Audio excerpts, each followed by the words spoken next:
తెలంగాణ రాష్ట్రంలో BRS BSP కలిసి పనిచేయాలని చెప్పి నిర్ణయించుకున్నాం. సిద్ధాంతపరంగా అనేక విషయాలలో సామీప్యత ఉంది. మేము అమలు చేసినటువంటి దళిత బంధు కానీ, దళిత సంక్షేమాన్ని తీసుకున్నటువంటిది కానీ, రెసిడెన్షియల్ పాఠశాలలు కానీ, ఇంకా చాలా విషయాలలో బలహీనల గురించి, వీకర్ సెక్షన్ గురించి పనిచేసిన చరిత్ర ఉంది. కాబట్టి దాన్ని అనుసరించుకొని ఒక ప్రతిపాదన వస్తే ఇద్దరం కలిసి చర్చించడం నేను ప్రవీణ్ గారు వారు హైకమాండ్ కూడా మాట్లాడింది.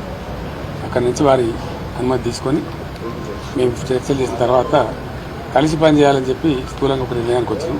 పని చేస్తాం కూడా. మిగతా విషయాలు మీకు కావాల్సిన లెక్కలన్నీ రేపు నుండి చెప్తాం. అంటే సీట్ల మీద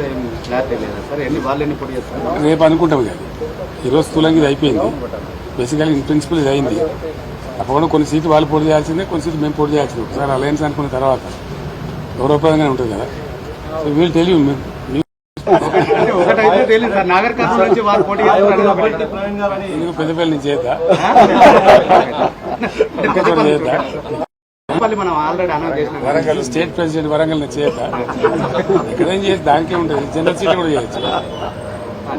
జనరల్ సీట్లు కూడా చేయొచ్చు. సార్ మాయావతి గారు మాట్లాడారు. నేను ఇంకా తనతో మాట్లాడలేదు. ప్రవీణ్ గారు మాట్లాడి ఓకే చేసుకొని మళ్ళీ నాతో మాట్లాడారు. నేను రేపట్ల మాట్లాడతాను. పాత పరిచయం ఇతర పార్టీలు ఏమన్నా కలిసి వచ్చే అవకాశం ఉందా? చూద్దాం ఏం జరుగుతుందో. నేను సస్పెన్స్ ఉంది కదా మనకి ఇప్పుడు. Thank you.